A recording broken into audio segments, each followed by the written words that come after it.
జూబ్లీహిల్స్ ఉప ఎన్నికల్లో విజయ అవకాశాలపై బీఆర్ఎస్ సర్వేలు నిర్వహిస్తోందట.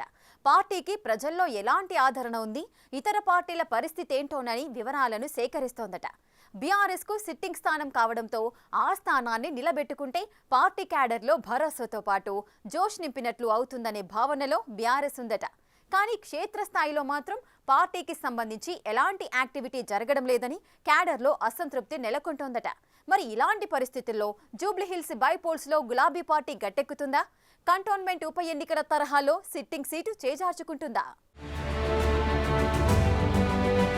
బీఆర్ఎస్ సిట్టింగ్ స్థానం గ్రేటర్ హైదరాబాద్ పరిధిలో కాస్ట్లీ అసెంబ్లీ సెగ్మెంట్ జూబ్లీహిల్స్. ఆ స్థానంలో మొదట టీడీపీ నుంచి గెలిచి ఆ తరువాత గులాబీ కండువా కప్పుకుని ఎమ్మెల్యేగా వరుస విజయాలు సాధించిన మాగంటి గోపీనాథ్ ఆకస్మిక మరణం పాలయ్యారు. తరువాత ఆ నియోజకవర్గం చేజార్చుకోకూడదని గులాబీ పార్టీ ప్రయత్నాలు మొదలుపెట్టింది. నియోజకవర్గంలోని డివిజన్లలో గోపీనాథ్ సంస్మరణ సభలు నిర్వహించింది. క్యాడర్ కు పార్టీ అండగా ఉంటుందని హామీ ఇచ్చే ప్రయత్నాలు చేసింది. ఆ తరువాత ఆ నియోజకవర్గంలో పార్టీ కార్యక్రమాలు స్తంభించాయనే టాక్ నడుస్తోంది. కేవలం నియోజకవర్గం బాధ్యతలు 2 ఎమ్మెల్సీలు దాసోజు శ్రవణ్, శ్రీనివాస్ రెడ్డిలకు అప్పగించింది. కానీ క్షేత్రస్థాయిలో మాత్రం ప్రజల్లోకి ఎవరూ వెళ్లటం లేదు. కేవలం సర్వేలతోనే కాలం వెళ్లదీస్తున్నారనే విమర్శలొస్తున్నాయి. కేవలం మాగంటి గోపీనాథ్ సంస్మరణ సభలను నియోజకవర్గంలోని అన్ని డివిజన్లలో నిర్వహించి మమ అనిపించేశారు గులాబీ పార్టీ నేతలు.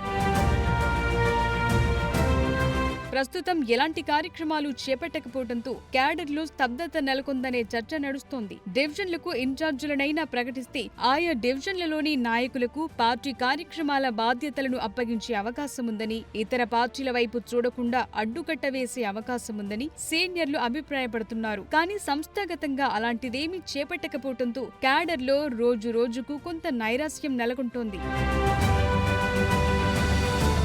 మరోవైపు ఈసారైనా జూబ్లీహిల్స్ ను చేజిక్కించుకోవాలని కాంగ్రెస్ స్పీడ్ పెంచింది. నియోజకవర్గంలోని డివిజన్ల బాధ్యతలు మంత్రులకు అప్పగించడంతో నాయకులతో సమావేశాలు నిర్వహిస్తూ క్యాడర్ ను యాక్టివ్ చేసే పనిలో పడ్డారు. బీజేపీ సైతం జూబ్లీహిల్స్ పై ఫోకస్ పెట్టింది. ఎంఐఎం సైతం ప్రచారాన్ని స్టార్ట్ చేసింది. ఈ తరుణంలో బీఆర్ఎస్ పార్టీ ఉప ఎన్నికల్లో గెలుపు అవకాశాలు ఎవరికున్నాయనే దానిపై సర్వేలు నిర్వహిస్తున్నట్లు సమాచారం. పార్టీల వారీగా వివరాలు సేకరిస్తున్నట్టు తెలిసింది. ఈ సర్వేలపైనే ఆధారపడుతూ క్షేత్రస్థాయిలో ప్రజల మధ్యకు వెళ్లకపోవడంతో సెకండ్ క్యాడర్ నాయకులు నారాజుగా ఉన్నారట.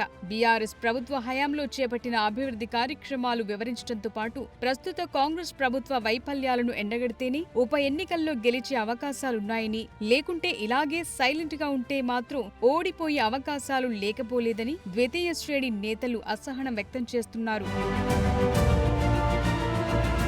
అదలా ఉంటే ఎమ్మెల్యేగా మాగంటి గోపీనాథ్ రాజకీయంగా యాక్టివ్ ఉన్నంత కాలం ఆ కుటుంబం నుంచి ఎవరూ రాజకీయాల్లో చురుగ్గా పాల్గొనలేదు. పార్టీ కార్యక్రమాల్లో సైతం ఎప్పుడూ పాలు పంచుకోలేదు. కేవలం గోపీనాథ్ సోదరుడు మాగంటి వజ్రనాథ్ మాత్రం ఎన్నికల ప్రచారంలో చురుగ్గా పాల్గొని తన అన్న విజయంలో కీలక భూమిక పోషించేవారు. ఆ క్రమంలో గోపీనాథ్ మృతితో ఆ స్థానం కోసం మాగంటి వజ్రనాథ్ పోటీ పడుతున్నట్లు ప్రచారం జరుగుతోంది. తనకు అవకాశం ఇవ్వాలని ఇప్పటికే పార్టీ అధిష్టానంకు విజ్ఞప్తి చేసినట్లు సమాచారం. అయితే పార్టీ అధిష్టానం మాత్రం మాగంటి గోపీనాథ్ సతీమణి సునీతను బరిలోకి దింపాలని భావిస్తున్నట్టు విశ్వసనీయ సమాచారం. మాగంటి కుటుంబంపై నియోజకవర్గ ప్రజల్లో సానుభూతి ఒకవైపు, పార్టీపై ఉన్న అభిమానంతో సిట్టింగ్ స్థానాన్ని నిలబెట్టుకోవచ్చని భావిస్తోంది. సునీత అభ్యర్థిత్వం ఖరారయ్యే అవకాశాలే ఎక్కువగా ఉన్నాయని పార్టీ నేతలు అభిప్రాయపడుతున్నారు. అయితే ఎలాంటి రాజకీయ అనుభవం లేని సునీత ఎలా నెగ్గుకొస్తారన్న చర్చ నడుస్తోంది.